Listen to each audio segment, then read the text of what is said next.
Oggi vi dico un paio di cose sull'intelligenza artificiale, la famosa AI, e come magari potete utilizzarla meglio. Nell'ultimo periodo ho ascoltato alcune persone parlare di come si sono interfacciate all'intelligenza artificiale per ottenere delle risposte, diciamo in generale terapeutiche. Ora, fintanto che si parla di scienza dura con una matematica precisa, è più difficile che l'intelligenza artificiale sbagli, anche se vi assicuro che lo fa e come, e più andremo avanti più lo farà per assurdo, perché assomiglia sempre di più all'essere umano e quindi ha un margine di errore sempre più vasto. Ed è assurdo, lo so, però vedrete che le nuove tendenze vi dimostreranno questo.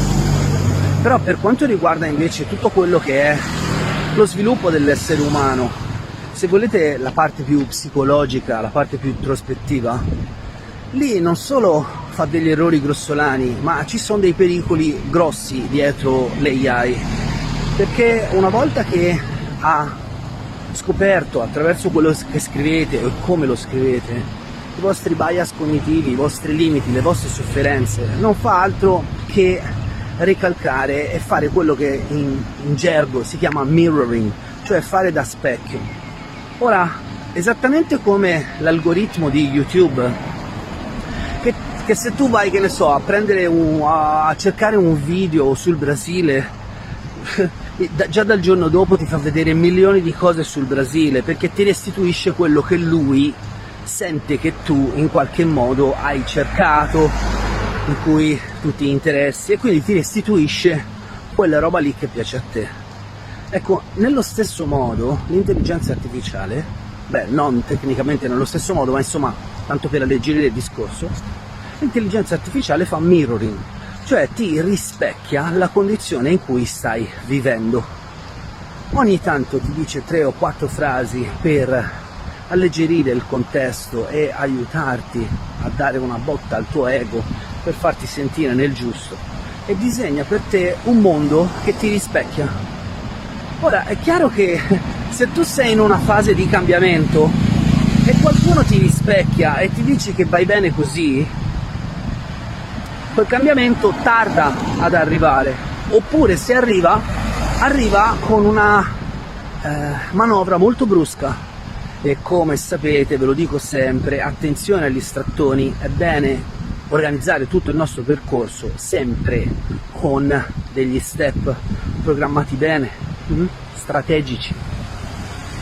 Ora, il problema dell'AI sta diventando enorme, uno perché è gratis e tutti quanti possono entrare dentro, fare le domande che vogliono e pensano che quelle siano davvero le risposte, come un po' utilizzare l'AI come un oracolo. Questo è uno degli utilizzi più sbagliati che potete fare. Ricordatevi che vi state interfacciando a una macchina, ok? Immaginatevi che nel vostro computer ci sono dei file e quando fate una ricerca all'interno del vostro computer, la macchina, il sistema può operare la ricerca solo nell'ambito dei file che voi avete inserito nel vostro computer. La stessa cosa fa l'intelligenza artificiale, cioè va a cercare lì più o meno profondamente nel web, però quando cerca non è che va a vedere se quella ricerca lì, così evidente, così galleggiante nel web, è stata confutata, se ci sono ricerche migliori, se è stata fatta bene. Sapete che anche nel mondo della ricerca scientifica tantissimi prendono delle cantonate pazzesche, perché le università pagano moltissimo le pubblicazioni e vengono considerate di più in funzione delle pubblicazioni che fanno, il numero delle pubblicazioni che fanno, piuttosto che la qualità della pubblicazione. Quindi per assurdo l'industria della pubblicazione dice: fai qualcosa che sia eclatante, per cui tutti quanti i rotocalchi, le riviste ne parlano e noi acquisiamo punti, punteggio, fama. Ma questo è deleterio. Quando poi dopo vi interfacciate all'intelligenza artificiale e l'intelligenza artificiale vi restituisce delle cose così superficiali come la realtà, su cui strutturare il vostro percorso, lì subentrano una serie di problematiche veramente grosse.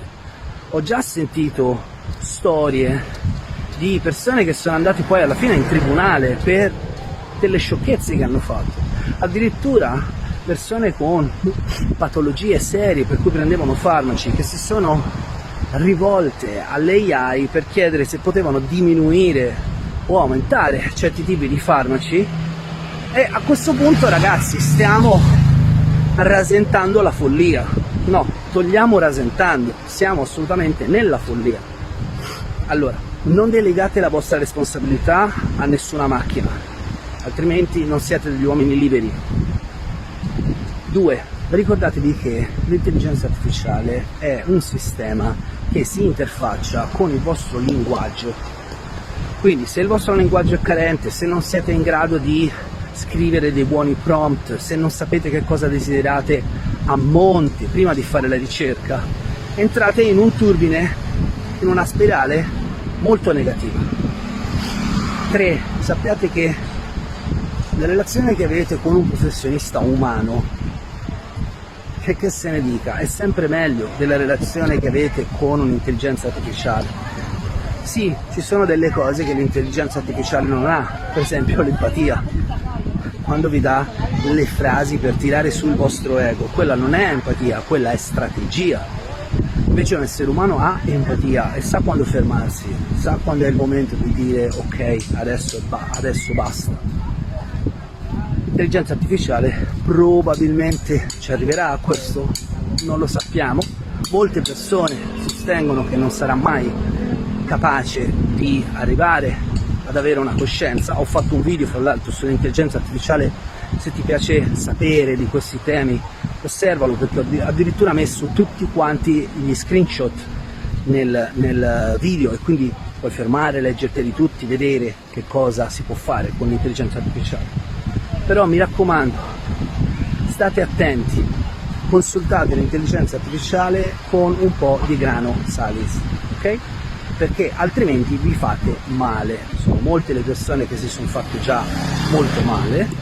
Non credete a tutto quello che vi dice, cercate di trovare delle strategie, delle scorciatoie per fare domande incrociate in modo da sapere se vi sta mentendo o no. E sì, le AI talvolta mentono.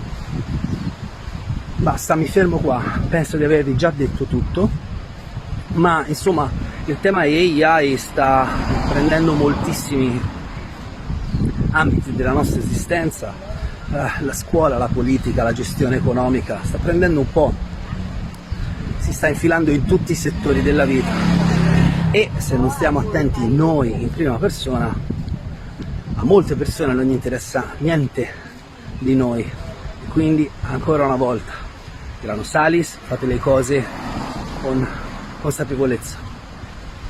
Bene, vi auguro una buona giornata, da Caruso Colzi è tutto. Anche oggi la passeggiata l'ho fatta con voi, respiro, medito e rinizio con i clienti. A presto.